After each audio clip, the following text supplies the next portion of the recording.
to listen in on the webinar.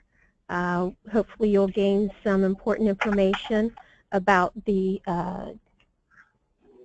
Tiger project, or the Transit T2O. We'll talk about a variety of things, and you'll be able to type in some questions in the box there if you have questions as we go along, and we'll be able to respond to those.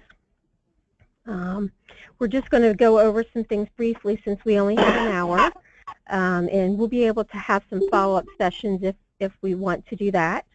And I know that we're going to have another one on procurement specifically a little bit later on. So if you have any questions, though, today that you want to talk more about, feel free to type in the chat box there, and we'll try to address that today if we have time. It is being recorded today, so if you know anybody that did miss the session today, we will be posting that for those that have missed the session.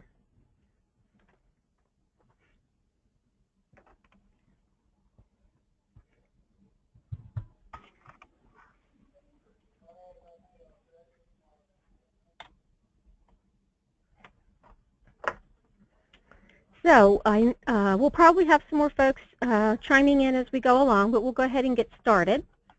So the agenda that we want to talk about today are just a few things here. I want to talk to you a little bit about the invitation to bid and where we are with that, and what has transpired since we last talked. We have vendor presentations that are going to be coming up in January.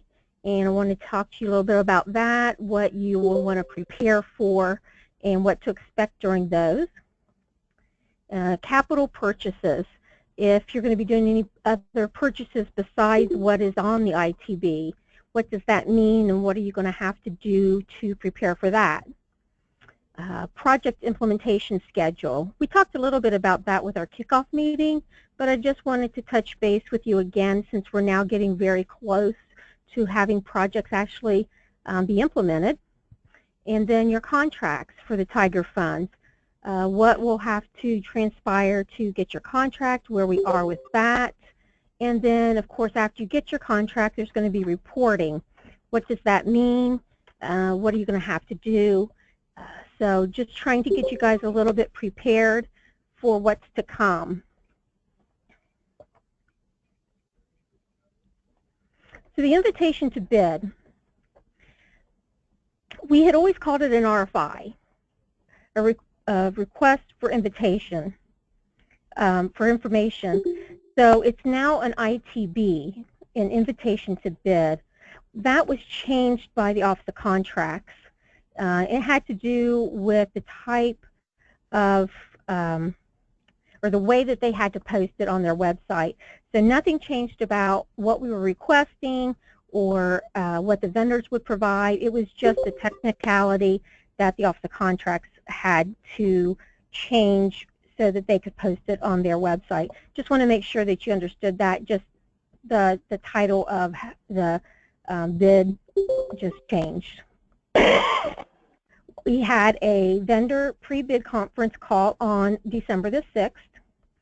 There were 6 vendors on the conference call, and then we had 2 others that were not able to make the conference call and submitted questions.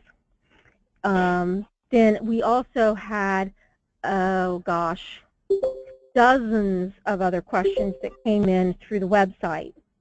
So it looks like we're going to have anywhere from 8, 9 vendors that could potentially be participating in this ITB. Or you want to turn it around?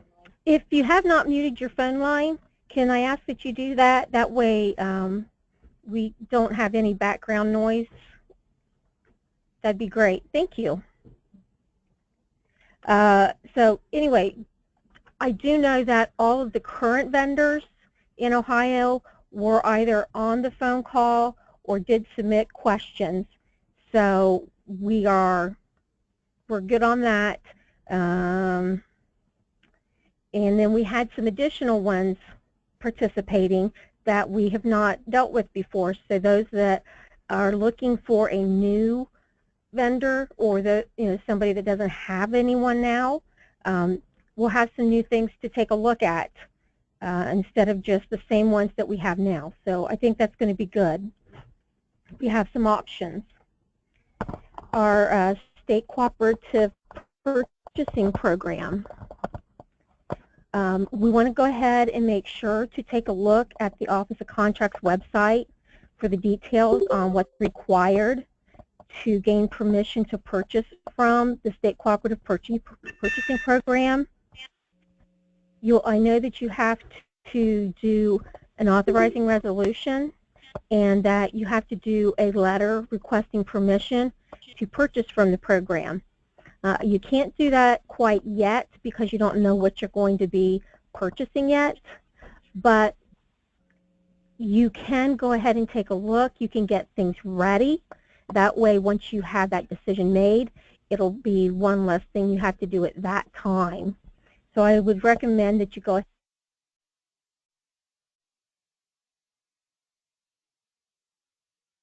and get prepared for that. Upgrade versus new versus replacement. That's something that I want to talk about a little bit too. The transit systems that are wanting to just upgrade their current system, there's a couple of options. You can either do a single source, like a sole source bid, and negotiate on your own with your current provider and use the cost that they've provided through the State Cooperative Purchasing Program as a comparison when you're negotiating. Or for those that are designated grantees, that would eliminate that need for your commissioners to become involved. As we had said before, anybody that is a designated grantee is prohibited from buying from the State Cooperative Purchasing Program. So if you're a designated grantee and you just want to do an upgrade, that's something that you may think about, is just going through that upgrade outside of the State Cooperative Purchasing Program. However, the letters have gone out to the commissioners, letting them all know, and this is not just the commissioners, but to all of the grantees. You should have gotten a copy of those letters by now also. We did send the letters out explaining about the program and the $1,000 that is the local share of the project. So if there's any question about that, you can let us know.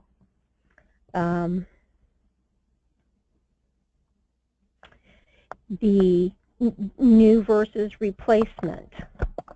Those systems that have nothing, as opposed to those that currently have a system and are replacing it. Some things that we talked about with the vendors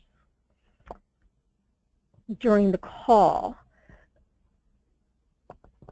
In the transition, if someone has data that they currently have in a system, we wanted to talk about transitioning that over to a new system.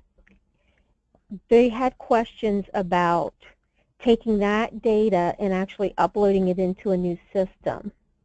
And there were questions about whether or not they can do that, wanting to find out whether or not it can be in the right format for them to take it and put it over, or is that something that the transit agency is going to have to just key into the new system. So those are things that, of course, I'm not sure about how your systems are all set up, and they may be different. So if you're considering replacing what you currently have, you may want to talk to your current IT person, or if you already know, bring some of those type of questions with you or that information with you to the vendor presentations so that you can talk more about that type of thing. So, because if you've got to add everything back into a whole new system, I'm not sure how much work that's going to take. And those that are new, if you're doing everything on paper right now, you obviously don't have anything, well, I don't know, maybe you have something in the computer and maybe you can upload something, but again, that's something that you may want to consider asking about at these presentations.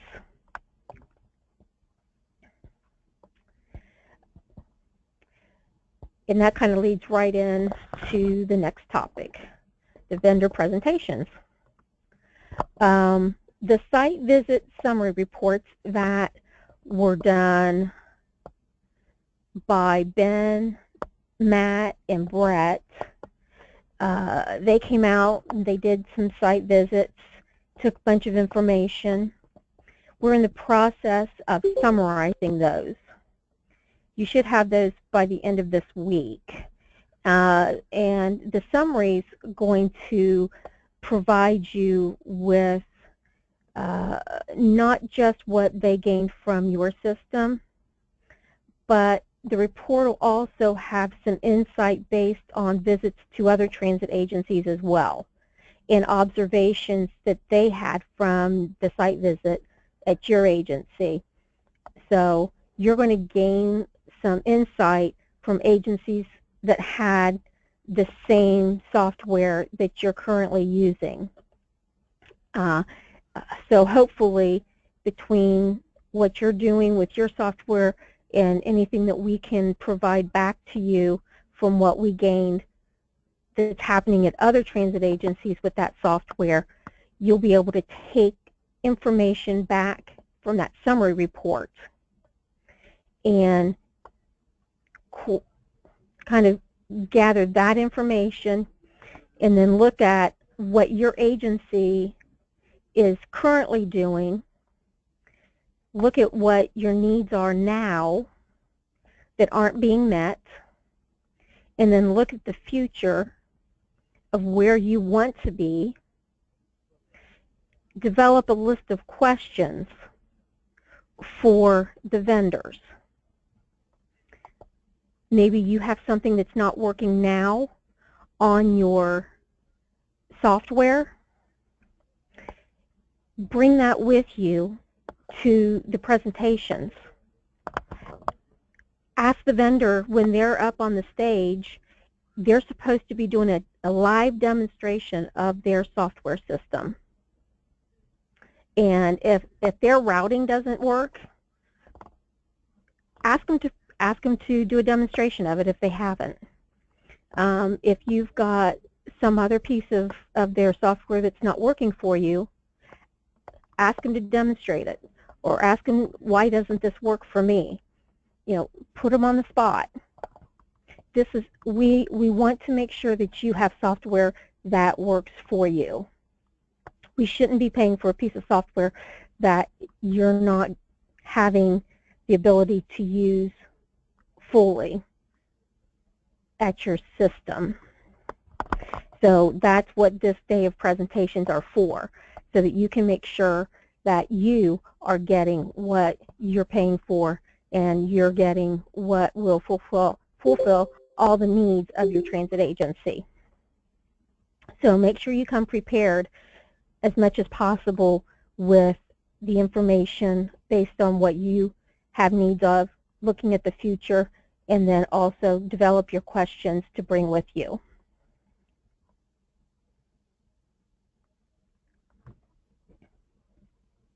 Now, if you're going to be buying something that's outside of the ITB, and when we talked to the vendors, they asked about capital, other hardware, and what was considered hardware that they would put in to their ITB. And we told them that any capital or any hardware that is part of the software they could include in that. So if they have fare boxes that would integrate with the software, they could include that in their ITB. If they have cameras that integrate with it, if they have their tablets that integrate with it, all that hardware can be included. So if they have that hardware in their ITB, that hardware is on the State Cooperative Purchasing Program. Even if you already have their software and you want to buy the fare boxes that integrate with it, you can buy the fare boxes off of the ITB. However, if you're wanting just to get new fare boxes and it's not in the ITB of the provider that you already have, you're going to have to go out and do a separate procurement for those fare boxes.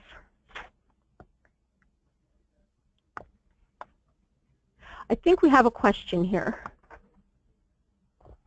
Okay, let's see. Should we have our users, dispatchers, schedulers, call takers write down questions too? Absolutely. And even if you want to bring some of them with you to the presentations, I think that would be a great idea if you can spare them to come, because they may be the ones that can ask the best questions if they're seeing the demonstration. So whoever you can spare, whoever you think is the best person to come to the presentation to actually assess the software, that's who I would recommend to bring. So of course you have to make that decision yourself, and what your schedule is for employees, but if at all possible, that would be the optimal if you could bring someone like that. So back to the capital purchase, if you are buying something outside of the ITB, it has the procurement process that has to meet our FTA's 4220.1F, and that has to follow your procurement policy. And ODOT has to have a copy of your procurement policy, and we have to have already reviewed it and approved it. And basically we're not necessarily just approving the policy, but we're reviewing it to make sure it meets FTA requirements. That's our approval. It's not that we approve how you wrote it, but we're just approving to make sure it meets the FTA requirements. The other thing that the Office of Transit is working on is a simplified checklist, and they're also going to be coming up with some training on procurement as well. So they're going to have a checklist for each grouping of procurements, and a little checklist to go, okay, here's what I need to do. Do I have this one? Do I have this? Do I have this? So it'll help you walk through the procurement process for each level of procurement.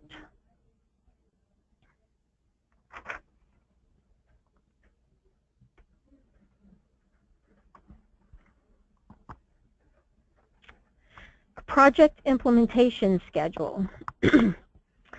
We've had a few questions about this already. They want to know when the projects are going to begin.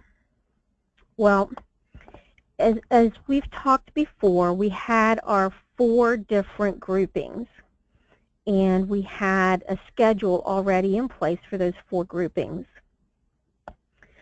But as we've reevaluated the project, we know now that there are different timelines for projects that are upgrading, projects that are brand new, and projects that are replacing their systems.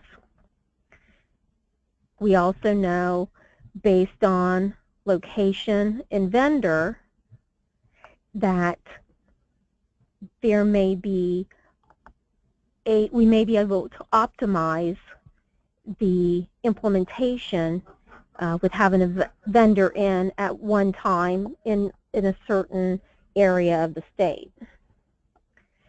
So until we receive the request back from all the transit agencies to know what they want, whether or not they're going to keep the same, change, or whatever, at that time we will reevaluate the groupings, and we will look at what is the best scenario for everybody to get their projects implemented. I know there are some that really need to have it implemented sooner than later for very specific reasons. We'll take those things into consideration. But the bottom line, according to our schedule for the project, all vendor contracts have to be awarded by June 30th. If you look at the ITB, the vendor is submitting cost along with their proposals. The costs are only good through the end of June. So we have to be able to, after that presentation is done, need to be able to look at who you want, submit your application to us so that we can approve it, so then you can go back and negotiate then with your vendor. We can approve that, and you can issue a contract with them. So we've got a really tight schedule, but it's doable. We've been able to do this. Really, it's been really tight already, but everybody has really worked well together. Everybody has really pitched in, and the project is going well, and I know that we'll be able to meet this timeline as well. All projects have to be complete by December 30th of 2018. So some will be done before then, some will be done right at then, and of course we'll have to look at the timeline of how long each project is expected to take, and that'll also be a factor in where they fall in this reevaluation of implementation. So if we have a project that looks like it's going to take excuse me, 18 months, we'll probably put that as one of the first ones, because if it slips any at all, we don't want it to fall after December 30th. So those are all of the factors that we're going to be looking at when reevaluating the implementation schedule. But again, if you have a special need for something, then you need to make sure to let us know so that we can take that into consideration as well.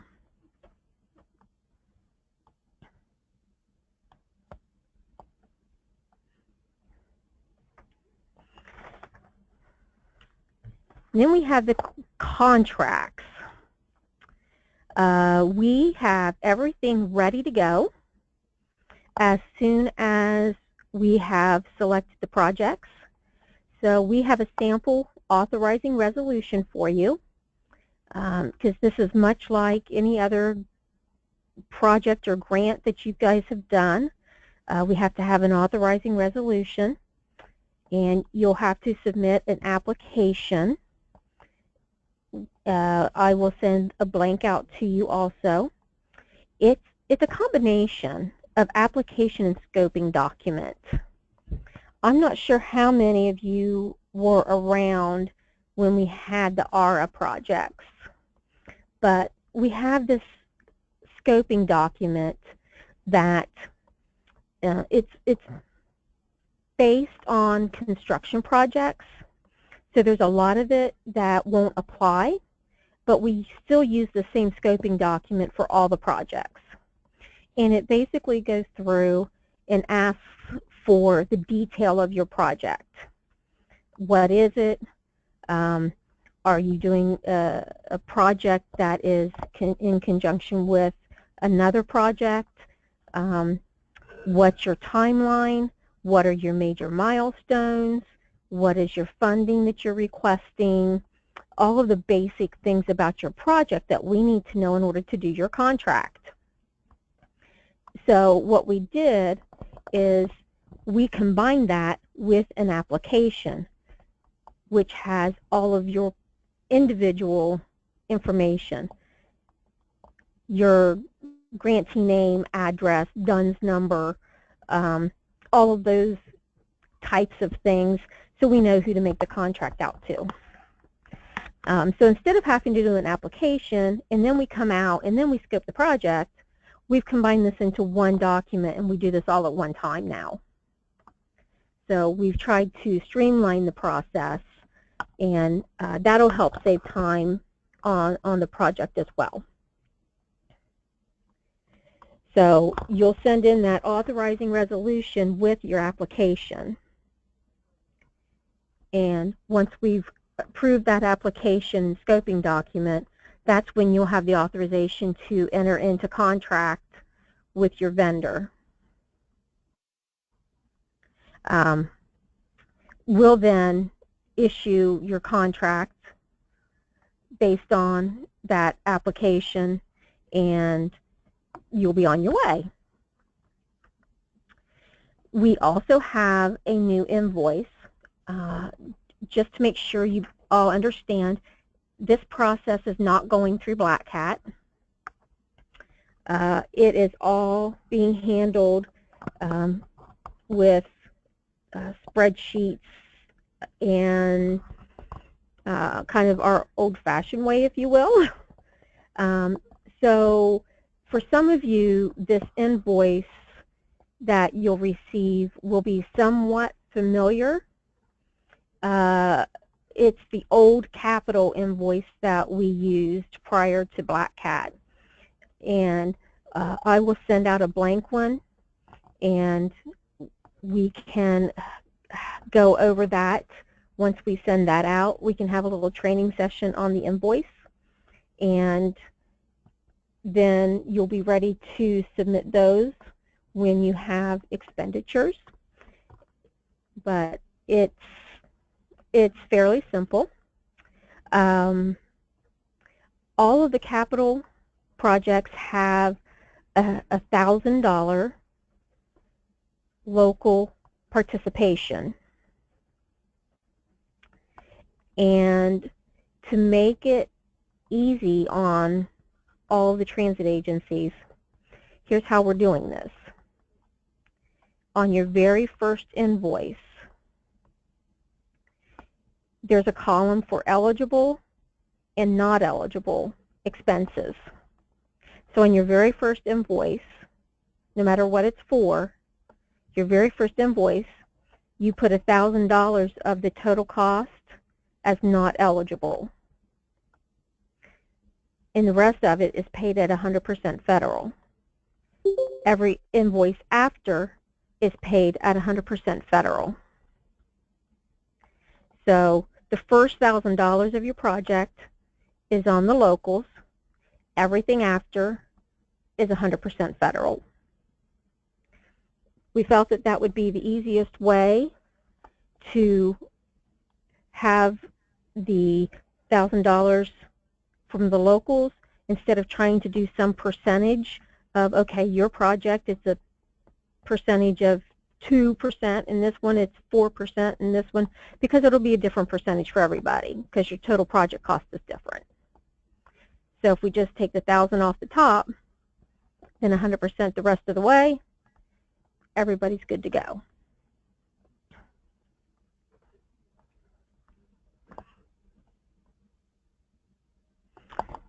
And now we get to reporting. I believe that the rule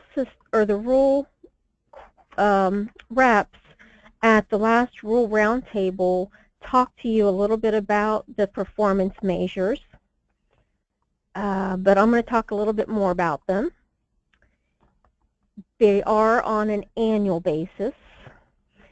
and most of them you already do. Well, actually, all of them you already do. I'm sure you already do all of them.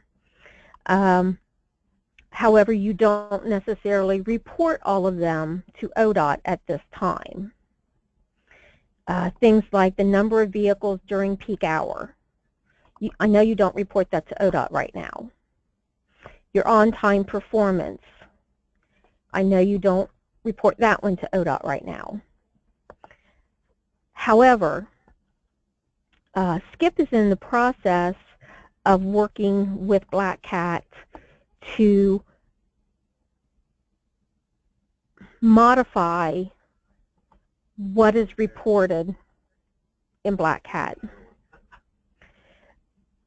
They're trying to upgrade that to what is recorded in NTD. And so as they're doing that, they're going to try to incorporate these two measurements as well, because we already capture your passenger count, your operating cost, and your vehicle miles, which are what we need for the other three. So if they're successful in capturing these other two in Black Cat, we'll be good to go. Otherwise, we may need you to report those two to us independent of Black Cat for this first year anyway, and then we'll see if they get it in there for the next year. But this performance measure reporting is required for 2016, 2017, 2018. I think that's it. See, for a period of 3 years beginning March of 18. Well, 18, 19, 20. Yeah, all the way through 2020 is when we have to report. So we have to report for 3 years after the project begins. So that's the performance measures. The project status update. This is something that we have to submit to FTA / Congress on the entire project. So it'll be something that we have to get from you, that we pass on to FTA, which goes on to Congress, because it's the Tiger funds. And we will have a format for this. And basically, it's not as bad as it seems. It's really just wanting to know if there are obstacles that have come up as far as slowing down the project, anything that might keep it from being completed on time, and then also the successes. You know, what are the good things that have happened with it? What are the outcomes that you have seen? I know that I read that in some of the reports that came back from the site visits, there were a couple that had already implemented new software prior to this, and they had already seen improvements in their service. And those are some things that as we go along, because these project status updates are going to be throughout the grant. And so once these things are starting to get implemented, those might be some things that you report on project status as these successes that are happening. You know, you're seeing less denials. You're seeing a better performance on your trips per mile, different things like that. So we'll get some more information to you about that. It's not something that you have to do right now. It'll be something coming up. I just wanted to let you know and kind of get you prepared for it. But again, it's nothing that is tremendous, but we will need to have some information from you guys so that we can then report on to FTA. We have a monthly call right now that we have to report. on the entire project. So that is where that goes.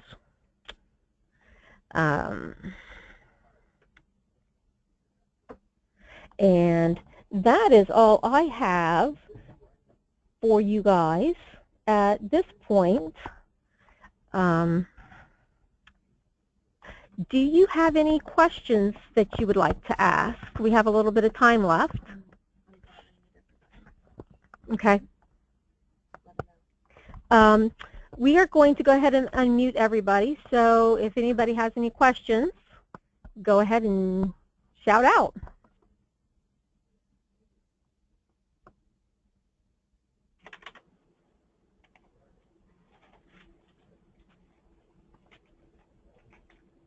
If you have questions, please feel free to go ahead and ask them or post them in the chat pod.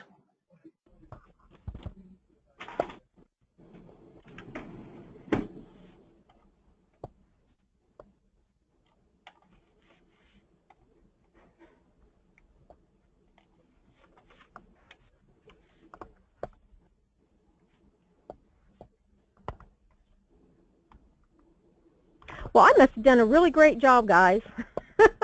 Nobody has any questions? Terrific. There's one on the board. I don't see it. Oh, there. Oh, it just came through. Okay. It says, if we are happy with what we have, will we have minimum requirements that must be met? Yes. There's still those minimum specifications that we have set for the state, that your system has to at least meet the minimum specifications. So if it does not meet the minimum specifications, we'll have to look to see what needs to be upgraded to meet at least the minimum specifications.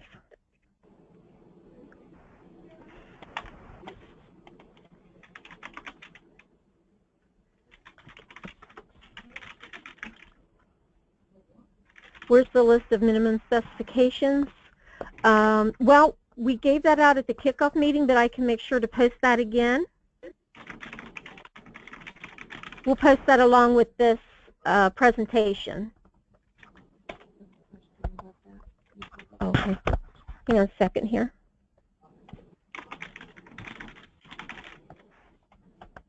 Sure.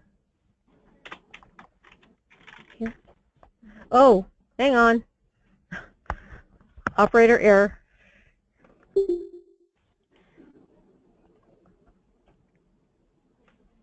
Okay.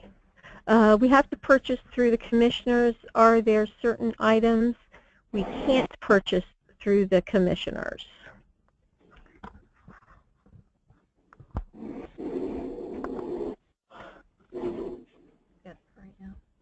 Okay. If you're a designated grantee and you are buying off of the state cooperative purchasing program, then you do have to go through your commissioners. If you are not buying off of the state cooperative purchasing program, you do not have to go through your commissioners. You can do the purchase on your own as you have in the past.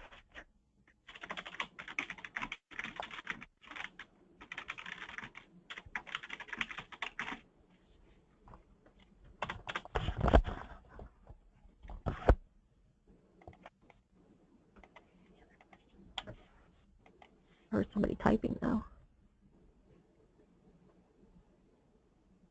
Let's just take a second for it to show up. There it is. Oh, there's two of them now. Is it this that goes up? Yep. Okay. Will we get a sample letter for purchasing off the state term contract? That letter is on the Office of Contracts website for the Cooperative Purchasing Program. They have a sample letter, and they have the instructions on what you have to do. You have to have an authorizing resolution, and you have to have a letter. And both of those samples are on the Office of Contracts website. And then what is the date again for the vendor presentation?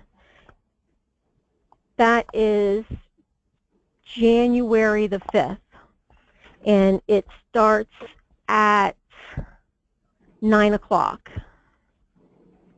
And we are going to have question and answer sessions. Each vendor will have 1 hour to do a presentation, and then we have the conference room next door. So if we have, let's just say we do have 8 of the vendors, we'll probably do question and answer sessions. That'll be tough. I'm not sure how we'll do that, but we are going to have question and answer sessions in the room next door. Maybe have them during lunchtime or something. I'm not sure how we'll do that. And then for the first group, and then afterwards for the second group. And we'll have the rural staff. We're going to have one person from attending each one of those question and answer sessions so that they can write down all the questions and answers from every one of the vendors' sessions. So we can document all of those. That way we can make sure that they're giving the same answer to everybody. And if we have the same question asked to 2 different vendors, what's the answer you're getting from the 2 different vendors?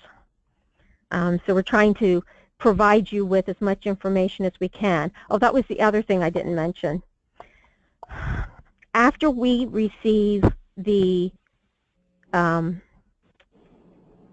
bids back from the vendors on the 28th of December, we are also going to put together a matrix of all the information we received from the vendors. So we'll have that minimum specification list, and then all the vendors, and then we will note who has met all of the minimum specifications in like either their basic package or do you have to do an upgrade to get it. And we're going to try and summarize all that information to get out to you before that December 5th meeting. So you'll have a summary of what they've given us before you go, so you can look at all of the vendors' information that they've provided to us.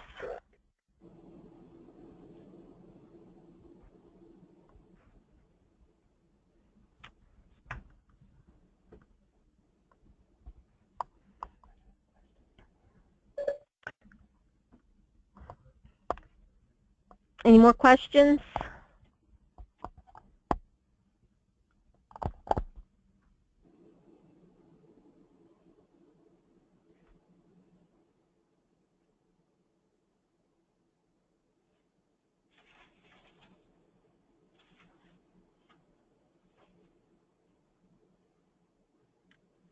Okay, we've got one. After the vendor presentations, we prepare our own ITB?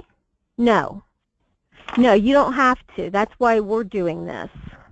If you're going to select a vendor and their options off of this ITB, you do not have to go out and do your own.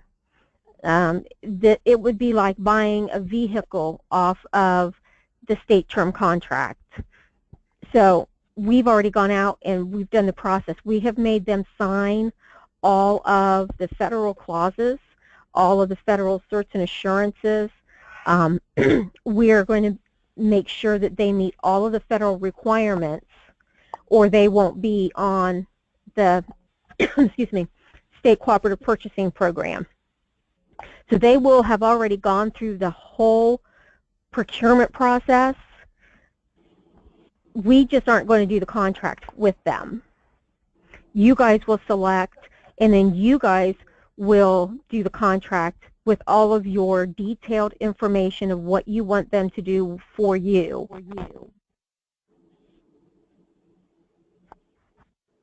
And then, because the cost that they give us will be costs that they have to provide. So if they say their tablets are $100 a piece, then the tablets are $100. But if there's something in addition that you want to have that's not included on the ITB, then you can negotiate things with them individually, and that will change your cost with that vendor. Again, Larry asks again, where did you say the list of minimum specifications are listed? They're not listed on the, oh, actually, you can see them. You can actually see the whole ITB.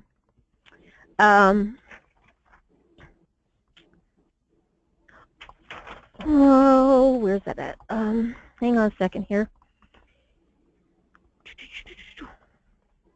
It is on the Off the Contracts website right now. If I can, I don't think I have that right here. Shucks. I think it's, oh, darn, I'm not at my desk. It's, I think it's 14517, I think. Okay, we're going to try and look it up right now so that we can give you what the ITB number is. Then you can go on the Off the Contracts website and actually pull up the ITB. You can see what we sent out.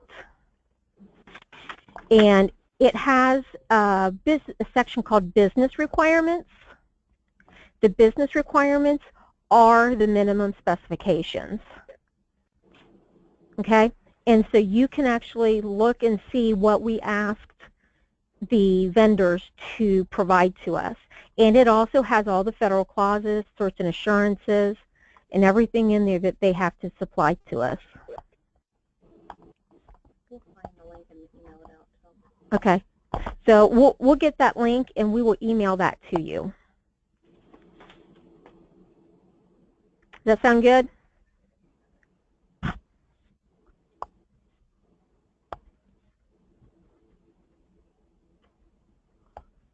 Awesome.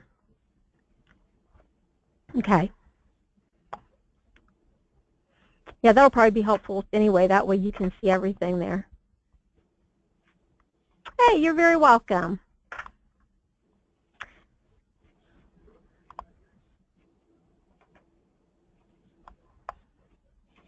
Do you guys have anything else?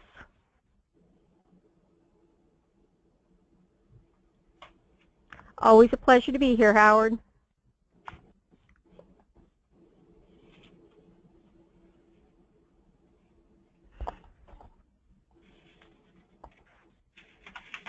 Well, if you guys have any more questions, you know where I am. You know how to get a hold of me. Hi, Merry Christmas to you too.